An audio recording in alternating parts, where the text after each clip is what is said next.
Olá, bom dia a todos e todas que nos assistem nesta manhã de domingo. É um prazer estar aqui. Eu sou o pastor Irênio Silveira Chaves e este é o programa de estudo bíblico à distância da Igreja Batista da Orla Oceânica.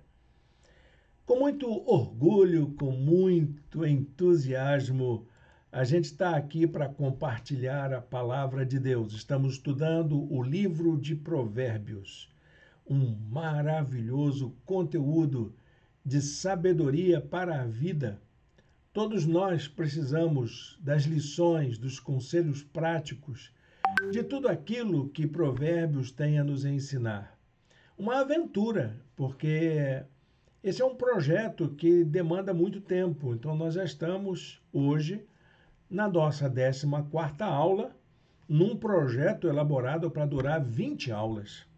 Se você perdeu alguma aula, pode dar uma olhadinha na playlist do nosso canal no YouTube, ou então acompanhar a apostila, porque os outros conteúdos estão todos na apostila.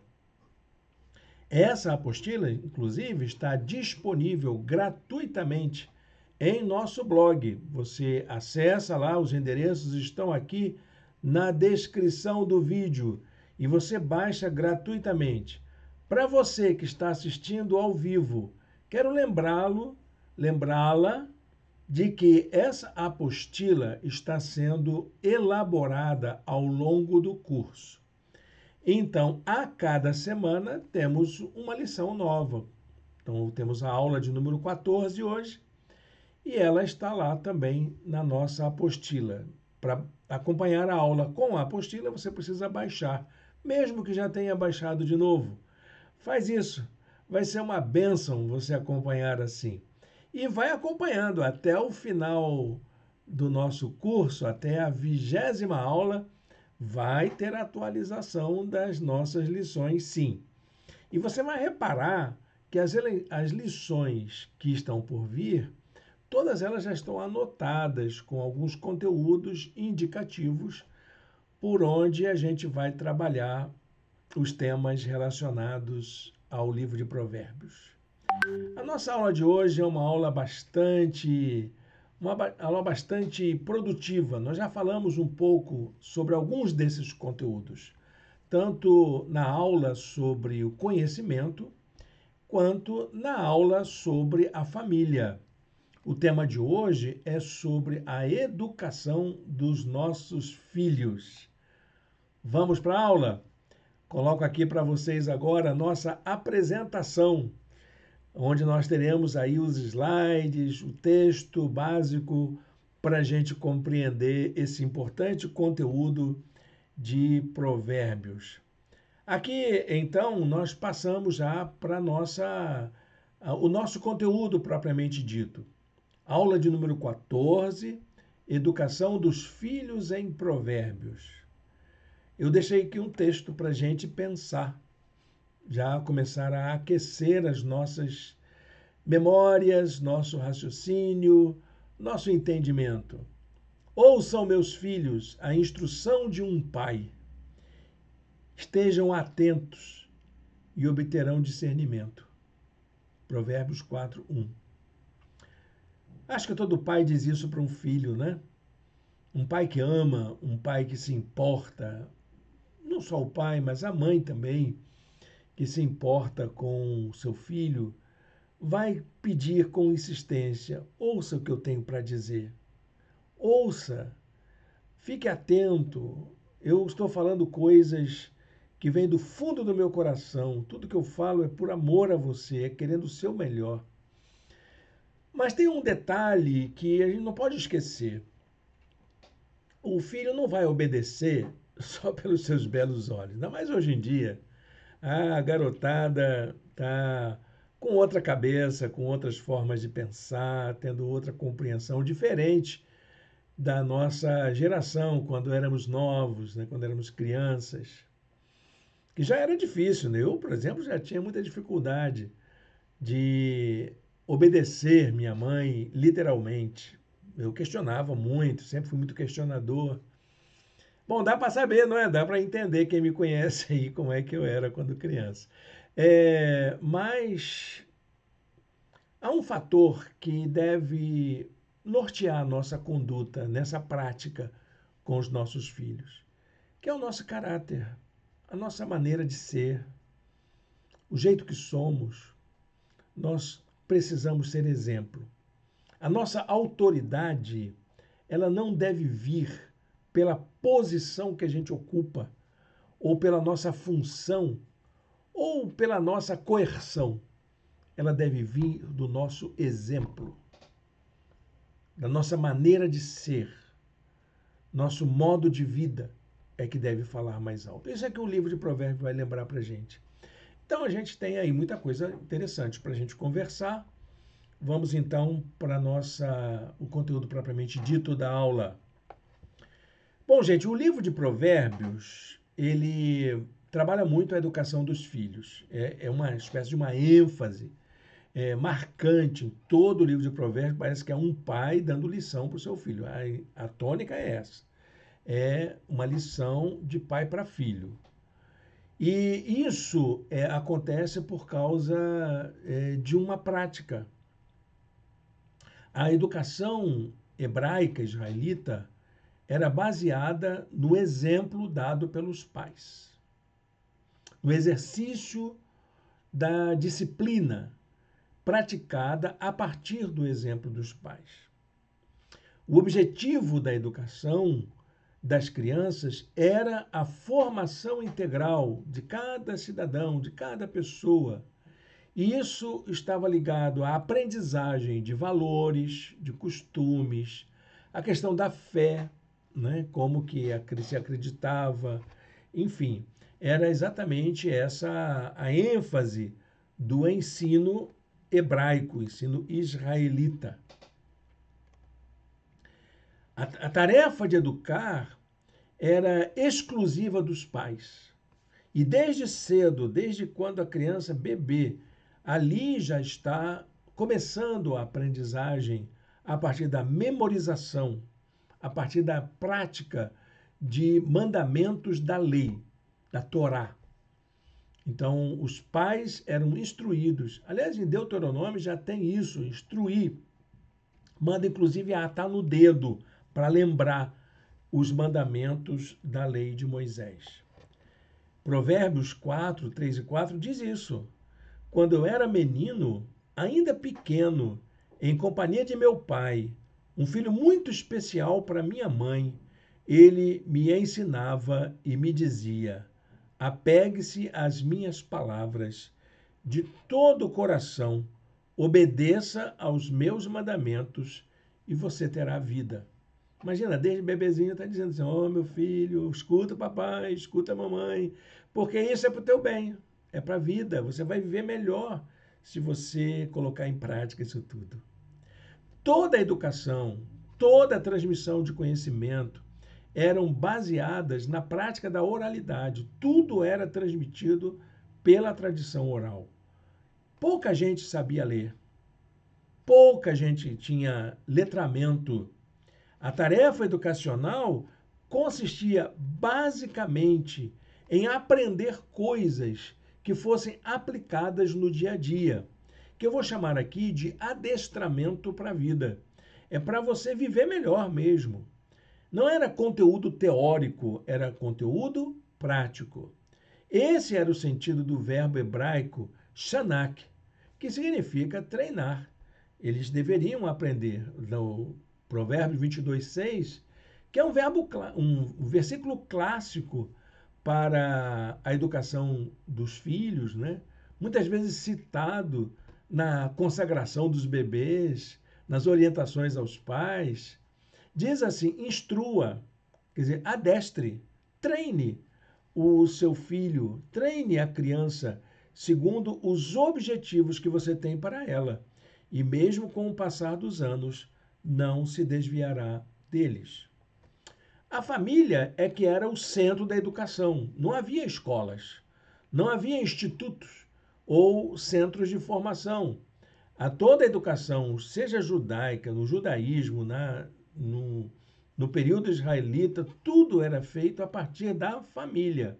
O pai e a mãe eram considerados como pastores e guias de seus filhos. E devia ser mesmo, porque era aquela criançada na casa, as famílias tinham muitas crianças, então os pais, eles funcionavam como se fossem apacentadores dos seus filhos. Ouçam, meus filhos, a instrução de um pai, estejam atentos e obterão discernimento. É o texto que lemos no começo. Esse modelo de educação pode ser identificado através dos livros sapienciais da Bíblia. Você vai encontrar na Bíblia hebraica os livros de Eclesiastes e o livro de Provérbios, que também estão na nossa Bíblia em português, mas também tem os deuterocanônicos, o Eclesiástico e a Sabedoria de Salomão. Esses livros apresentam os princípios da educação israelita. Quais são as práticas, quais são os objetivos da formação dos indivíduos para a vida em comunidade, para a vida como um hebreu, como um judeu, como um israelita, como que é ser um cidadão dessa nação escolhida por Deus. A sociedade era essencialmente agrícola e pastoril.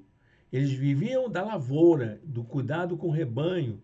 Tinha também a extração, a caça, a pesca, mas essencialmente era agrícola, agropastoril.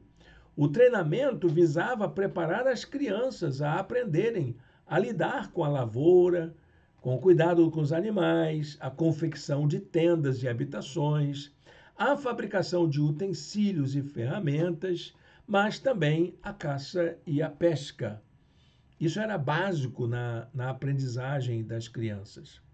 Esse modelo de educação passou por várias transformações até o tempo de Jesus, com a formação da sociedade judaica daquele tempo que nós conhecemos no Novo Testamento. Durante o período dos Macabeus, que é o chamado período interbíblico, nós vamos ver os judeus entrando em contato com a cultura helênica, com os gregos. E essa influência da cultura helênica levou a que as práticas educacionais do helenismo fossem adotadas também na sociedade judaica.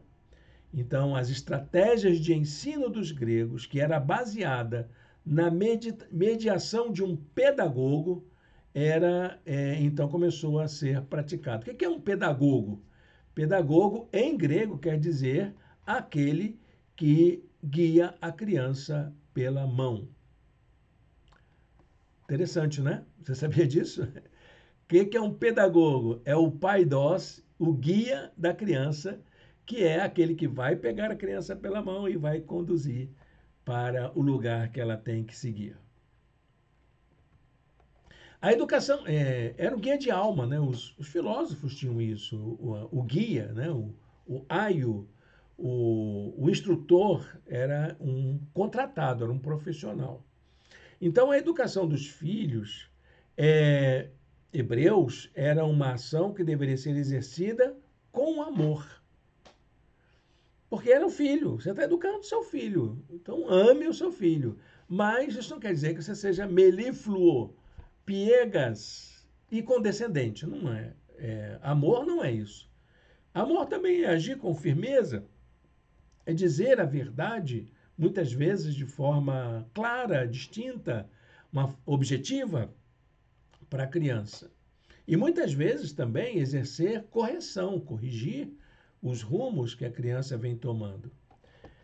Provérbios 13, 24. Quem não corrige os filhos mostra que não ama. Quem ama os filhos se preocupa em discipliná-los. Você entendeu, meu irmão, minha irmã? A gente que é avô, que já foi pai, que é pai agora, educar os filhos é um ato de amor. Sempre. Mas também corrigir tem que ser um ato de amor. Disciplinar os filhos também tem que ser um ato de amor. A mãe exemplar era aquela que falava com sabedoria e ensinava com amor. Provérbios 31, lá nas características da mulher virtuosa, está lá, fala com sabedoria e ensina com amor. Os valores que a criança adquire na primeira infância, na primeira fase da vida, são aqueles que vão formar o seu caráter e que vão influenciar toda a sua vida. Até a criança, diz o sábio, até a criança mostra o que é por suas ações. O seu procedimento revelará se ela é pura e justa. E aí, então, entra o trabalho educacional dos seus pais. Os pais sábios têm consciência de o que é que eles precisam fazer. Eles sabem do seu dever e cumprem com dedicação essa sua tarefa. Por isso é que os pais de Provérbios, vão falar como pessoas que têm convicção daquilo que fizeram. Eu o conduzi pelo caminho da sabedoria e o encaminhei por veredas retas. Provérbios 4:11. Esse pai sabe que durante todo o processo de formação de seu filho, ele agiu com firmeza, com sabedoria, com verdade, apontando o caminho certo. O capítulo 4 de Provérbios apresenta, então, uma síntese dessa proposta educacional hebraica para pais e filhos, que foi acompanhada depois também pelo judaísmo. Quais são os conselhos aos pais sábios? Primeiro, procure ter sabedoria. Conselho da sabedoria é: procure obter sabedoria. Use tudo que você possui para adquirir entendimento. Segundo, valorize a sabedoria. Dedique autoestima à sabedoria, e ela o exaltará. Abrace-a, e ela o honrará. Ela porá um belo diadema sobre a sua cabeça e lhe dará de presente uma coroa de esplendor. Ela vai enfeitar você, ela vai deixar sua vida bela. Você vai ser um cara admirado por causa da sua sabedoria. Viva com sabedoria é o terceiro conselho. Assim, quando você por elas seguir, não encontrará os obstáculos. Quando correr, não tropeçará. Quarto conselho: busque instrução. Apegue-se à instrução, não o abandone. Guarde-a bem, pois dela depende a sua vida. Quinto conselho: evite o caminho mau. Não siga pela vereda dos ímpios, nem ande no caminho dos maus. Evite-o, não passe por ele, afaste-se e não se detenha. Evite as más companhias, é um grande conselho que resume essa proposta de sabedoria. Então, a gente está vendo que a educação hebraica, israelita, ela envolvia conselhos práticos para a vida. É prática de vida. Não é para você saber como fazer uma cadeira. Não era isso. Era conselho para a vida. Era conselho para o viver diário, para a vida cotidiana, para a vida em comum, para a vida em família. Era como você ser uma pessoa melhor. Acho que era essa frase que é a ideal para resumir o que Provérbios ensina para a gente. Então, dentre esses conselhos práticos, você encontra: fique longe da maldade, afaste da sua boca as palavras perversas, fique longe dos seus lábios a maldade. Olha que conselho bacana, né? Para de falar palavrão, falar besteira, ofensa. Não, palavra perversa não cabe na boca de uma pessoa boa, uma pessoa prudente. Eu aprendi isso com uma adolescente, nem convertido eu era. Um dia eu estava com um colega e nós fomos ver alguma coisa no mercado e a gente estava olhando. Me lembro que estava diante de uma geladeira, aquelas geladeiras de iogurtes, né? E a gente falava muito palavrão, um para o outro, muito palavrão. E o colega lembrou assim: puxa, eu estava aqui na sexta série, talvez sétima série do ensino fundamental, hoje seria sétimo, oitavo ano. E o colega falou assim: poxa, se alguém olhar a gente aqui, uniformizado, vindo da escola, vão perguntar o que que esses meninos aprendem na escola, o que que eles estão fazendo lá. A gente está com a boca muito suja. E eu pensei nisso, disse, cara, não é mesmo? Eu estou querendo ser uma pessoa melhor, então eu vou policiar a minha fala, eu vou evitar palavrões. Decisão minha, pessoal. Me converti depois, uns 2 ou 3 anos, 2 anos depois. E isso já estava incorporado na minha vida. Eu não falo palavras torpes exatamente porque é uma decisão pessoal. Não que eu não conheça, eu conheço todos os palavrões que você possa imaginar. Mas, porque sou um estudante de línguas, né? Eu estudei letras, eu li sobre as razões das palavras ofensivas, mas eu faço isso não porque eu conheço, não porque eu sei, não porque eu sou crente ou porque sou pastor, é porque eu não quero fazer isso. Não corresponde à minha identidade. Eu quero mostrar que eu sou uma pessoa que eu quero viver para fazer o bem. Fique longe da sua boca as palavras perversas. Tenha uma visão do futuro. Olhe sempre para frente, diz o pai. Mantenha o olhar fixo no que está diante de você. Tenha cuidado com a sua conduta. Veja bem por onde anda e os seus passos serão seguros. Não se afaste do que é certo. Não se desvie nem para a direita, nem para a esquerda. Afaste os seus pés da maldade. Veja que são conselhos muito práticos para você colocar em prática no seu dia a dia. Eu e você podemos fazer isso no dia a dia, a qualquer época da vida, e que a gente pode dizer isso para os nossos filhos também. A responsabilidade pelo ensino era dos pais. E isso exigia dos filhos um comprometimento com a obediência. Sendo que o sentido de obediência que nós encontramos em Provérbios não é esse que nós utilizamos no nosso dia a dia. A palavra empregada é natsar, que significa guardar, vigiar, observar, cuidar de forma fiel. Não era o que a gente imagina de cumprir ordens, mas é a prática de orientar a vida pelos princípios aprendidos. O que é obedecer para Provérbios? Não é você cegamente atender às ordens superiores, mas é você entender o que se está ouvindo e colocar em prática na sua vida. Provérbios 6, 20 e 22 diz mais ou menos isso. Meu filho, obedeça aos mandamentos de seu pai e não abandone o ensino de sua mãe. Amarre-os sempre junto ao coração. Ate-os ao redor do pescoço. Quando você andar, eles o guiarão. Quando dormir, o estarão protegendo.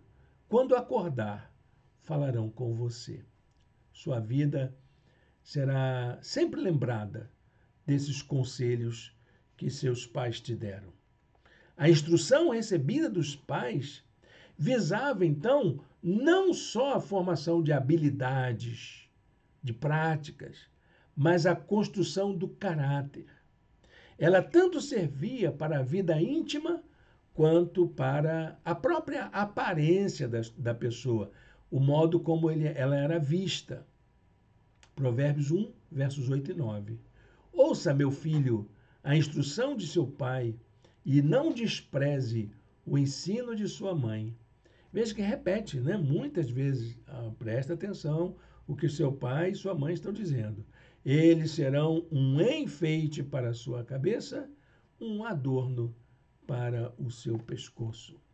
Os pais eram orientados a fazer uso de um determinado instrumento. Eu não posso dizer para você exatamente como era, né? Como eu fui visitar uma vez uma família da igreja e as meninas eram tão educadinhas, tão boazinhas, e eu elogiei. Ah, é porque aqui a gente tem a Cacilda. Esse Cacilda, o que é isso? Aí o pai me levou para trás de uma porta e mostrou uma correia pendurada atrás da porta, de couro grosso. Aí disse, meu Deus, que Cacilda é essa, né? Então, todas as vezes, disse o pai, que as crianças estão fazendo alguma coisa errada, ele diz, cuidado com a Cacilda. A Cacilda está chegando. Mas não era isso. O livro de Provérbios chama de vara da disciplina. Vamos entender bem o que é isso. Nós já falamos sobre isso em outra lição. E eu queria que você entendesse essa questão de uma vez por todas, para que você não faça interpretações equivocadas que perpetuem atos de violência em família. Vara da disciplina não é o que você está pensando. Não é um chicote. Já vi pais, inclusive, pegando galho de goiabeira, aquele que verga, mas não quebra, tirando as folhas e fazendo o tamanho certinho para servir de instrumento de açoite para seus filhos. Não sei o que os filhos fazem, mas eu acho que nenhum filho merece esse tipo de repreensão. Provérbios 22:15 diz assim: a insensatez está ligada ao coração da criança, mas a vara da disciplina a livrará dela. Então, é um instrumento, essa vara da disciplina é um instrumento que serve para a educação, para fazer com que a criança possa refletir sobre aquilo que ela está fazendo, para que ela volte à sensatez. A vara da disciplina era para isso. O significado da palavra vara difere completamente desse conceito legalista, literalista que tem se atribuído a ela. Não é uma vara de chicotear, como um instrumento de coerção, de castigo. A expressão hebraica é Shebet Mussar, que traduzido literalmente é bastão, é o cetro da disciplina, a vara da disciplina, né? Como um instrumento de trabalho. Essa expressão tem sido traduzida com diferentes sentidos. Em algumas traduções é tratada como um instrumento de castigo, outras como instrumento de trabalho, outras como o bastão do pastoreio ou a vara, como o Salmo 23, a tua vara e o teu cajado me consolam. E até como um cetro de autoridade, aquele bastão que o rei impunha para demonstrar que ele era investido naquela função real. O melhor significado para essa palavra é correção, é corrigir. Você não precisa de uma vara para corrigir. Não precisa mesmo. Você precisa de exemplo, de ter autoridade. Corrigir não é o mesmo que reprimir, castigar, espancar, como muitos tentam induzir essa ideia. Provérbios 29:15 diz: a vara da correção, da sabedoria. Não a vara da repressão.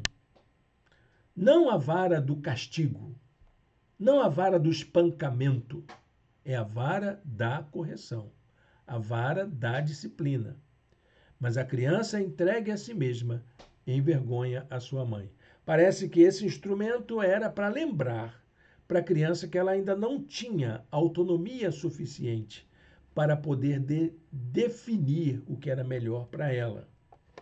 A correção, ela deveria ser praticada com amor, porque a disciplina, a correção, a instrução praticada sem amor é violência, é crueldade.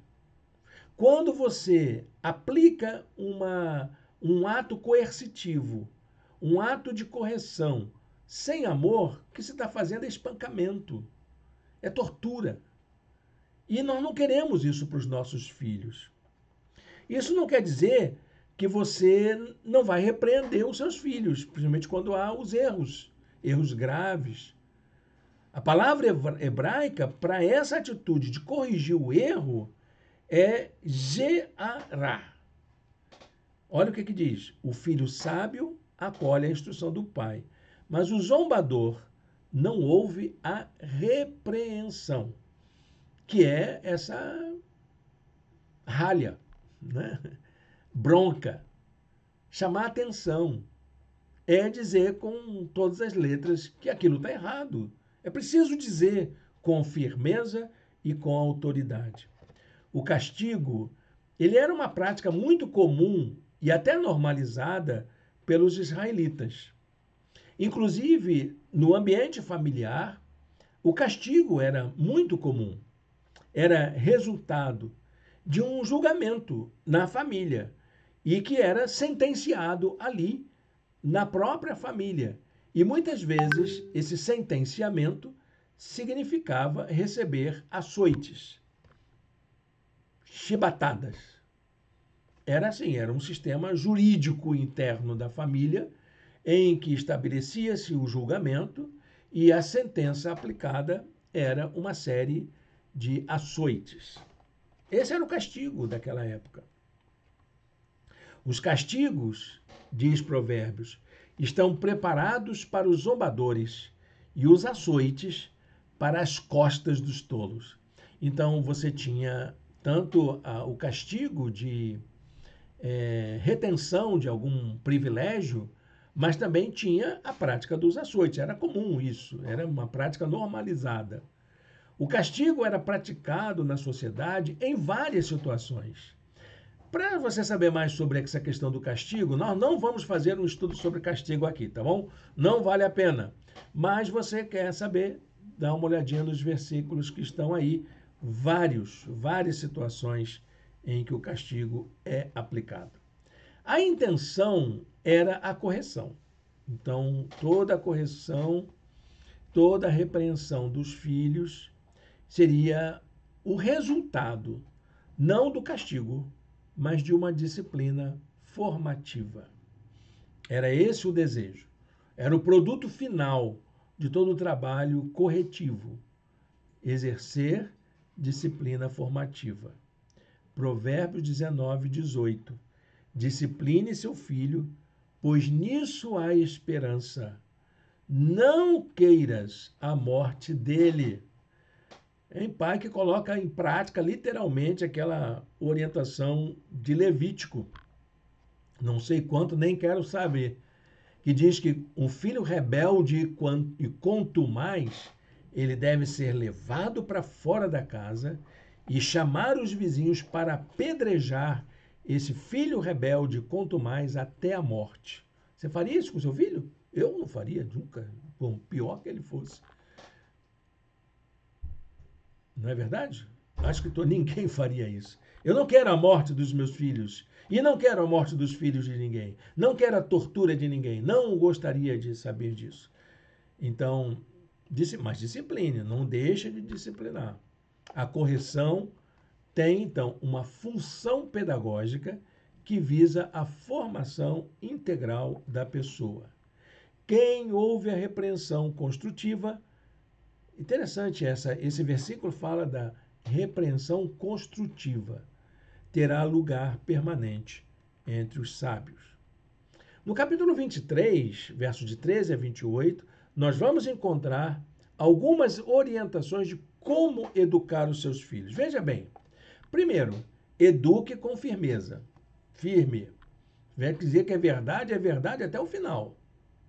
Se você dizer que não vale, não vale até o final. É ser firmeza. Ponderar, dialogar, sim, sempre, mas sempre com firmeza. Não deixe de disciplinar seus filhos. A vara da disciplina não os matará, que é aquele instrumento de autoridade, de correção. Lembra? Não é o açoite, não é o chicote, é aquele instrumento que o pai tem como se fosse um rei, que ele está segurando o cetro dele. Como é que era isso? Eu não sei. Mas ele não ia pegar aquilo e meter na cabeça da criança. Não, não é isso. Não faz nenhum sentido esse negócio, tá bom?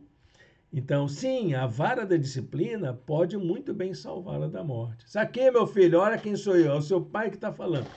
É mais ou menos isso. Valorize as conquistas e esforços dos seus filhos. Eles estão tentando fazer o melhor. Lembre-se sempre disso, mesmo que eles errem. Os filhos sempre querem acertar, eles estão aprendendo, é a fase da aprendizagem. A gente precisa saber relevar determinadas coisas e saber valorizar quando os filhos acertam.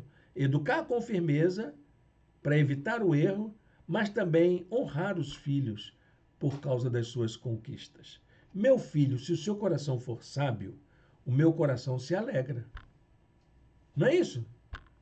Meu filho conseguiu tirar uma nota boa na escola. Graças a Deus, que festa. Vamos fazer uma festa. Sentirei grande alegria quando os seus lábios falarem com retidão. Amém? Bom, terceiro, estimule a prática do temor do Senhor, que é uma questão da formação da fé em nossos filhos. Ensiná-los não a que eles pratiquem a doutrina da minha religião, mas que eles entendam que antes de qualquer prática religiosa está o temor do Senhor. Não inveje os pecadores em seu coração. Que esse é o grande problema, né? A gente fica olhando as pessoas do mundo, as pessoas que não são crentes. Ah, mas eles lá fazem e eu não posso fazer. Moralismo é um problema realmente na religião cristã. Mas a gente precisa estar além disso, é preciso a gente entender por que acontecem certas coisas. Melhor será que tema sempre ao Senhor. Você não está proibido de fazer nada, mas você é interpelado o tempo todo a exercer o temor do Senhor na sua vida. Quarto, promova a esperança. Se agir assim, certamente haverá bom futuro para você e a sua esperança não falhará. Oriente sobre o melhor caminho. Ouça, meu filho, e seja sábio. Guie o seu coração pelo bom caminho. Que conselhos maravilhosos, né? Nossa, que coisas boas de se dizer para um filho. Estimule o respeito aos pais. Ouça o seu pai, que o gerou. Não despreze sua mãe quando ela envelhecer. Que essa geração nossa tem aprendido uma coisa muito ruim com essa nossa cultura, que é o desprezo do velho. Como se o velho fosse aquilo que pode ser descartado. E aplica-se essa lógica materialista também para os idosos. Idoso não é coisa a ser descartada. E as nossas crianças, essa geração presente, ela precisa voltar a ser lembrada de que idosos e crianças são partes da humanidade. Nós precisamos uns dos outros para podermos viver. E uma das coisas mais importantes a serem ditas é de que na velhice os idosos dependem dos seus descendentes, dos seus filhos, dos seus netos. É preciso entender isso para que não tenhamos uma velhice desamparada. Bom, gente, para terminar a nossa aula de hoje, quero aplicar aqui uma lição para a vida sobre tudo isso que nós aprendemos. A melhor estratégia para a educação dos filhos é o exemplo. Não é livro, não é terapeuta, embora eu acredite muito nessas duas formas. Não é escola, embora eu confie muito no trabalho educacional. Não é nada disso. Sou eu e você agindo de forma correta diante dos nossos filhos. A sociedade contemporânea aprendeu, tem transferido a responsabilidade da educação das crianças para a escola. E a escola, então, ela se torna aquele lugar onde a criança tem que aprender tudo, inclusive a aprender a ser gente, a ser humana, a ter valores, quando isso deveria ser aprendido em casa. A sociedade contemporânea ela não tirou dos pais essa tarefa que o livro de Provérbios aponta. A escolarização não tira a responsabilidade dos pais em servir de exemplo e de criar e de cuidar da formação integral dos filhos. A escola dá instrução, mas a família é que dá a formação para serem pessoas boas. A escola pode oferecer conhecimento, mas é na família que as crianças vão aprender os valores para a vida. Ok, meu irmão, minha irmã? Você que é avô, avó, você que é pai, mãe, você que sonha um dia ser pai, ser mãe, você que é filho, filha, coloque em prática esses ensinos. É lição para a vida. Que Deus abençoe. Um versículo para a gente não esquecer. Meu filho, se os maus tentarem seduzi-lo, não ceda. Um dos conselhos mais fortes do livro de Provérbios de um pai para um filho. Se os maus tentarem seduzi-lo, não ceda. Como essa geração nova precisa ouvir isso. Como a gente precisa aprender que a gente precisa se esforçar um pouco mais para conseguir construir um mundo melhor para todos nós. Bom, gente, chegamos ao final da nossa aula. Quero agradecer sua companhia aqui. Quero convidar você a orar junto comigo. Vamos orar? Feche seus olhos, fale com Deus nesta hora. Senhor Deus, eterno Pai, muito obrigado, Senhor, por esta lição. Muito obrigado pelo teu amor, pelo teu carinho, pela tua bondade, pela maneira como o Senhor tem conduzido nossa vida. Ajuda, ó Deus, a cada um de nós, como pais, como avós, a serem boas referências para os nossos filhos e netos. E ajuda também, ó Deus, nossa juventude, as crianças que convivem conosco, nossos filhos, a serem pessoas prudentes, a pessoas que têm discernimento, que desenvolvem, ó Deus, a compreensão sobre uma vida melhor. Nós precisamos juntar-nos, fazermos uma comunhão de pessoas em várias faixas etárias, para que a gente possa construir um mundo melhor para todos nós. Nós te oramos em nome de Jesus. Amém. Amém, meu irmão, minha irmã. Quero lembrar a você hoje, nós temos nossa reunião presencial e temos a ceia do Senhor. Logo mais, às 18h30, em nosso espaço, teremos nossa celebração. E uma celebração especial, porque é já o início, propriamente dito, das mensagens da série sobre o amor. Estamos em plena campanha de 40 dias de amor. Se você não puder estar conosco, assista os vídeos que serão postados com a mensagem. Na descrição de cada vídeo, você vai ter leitura diária, vai ter desafios para serem cumpridos. Acompanhe a gente também nos nossos blogs, porque lá estarão os textos para você meditar, convidar seus amigos, seus vizinhos, ou então fazer até mesmo o famoso culto doméstico com a leitura e reflexão do texto proposto para cada semana. Convido você a caminhar com a gente. 40 dias de amor. Vivendo em amor no mundo. Esse é o tema da nossa série de mensagens em nossa igreja, preparando a gente para a chegada do ano novo, para o encerramento deste ano e a chegada do ano novo.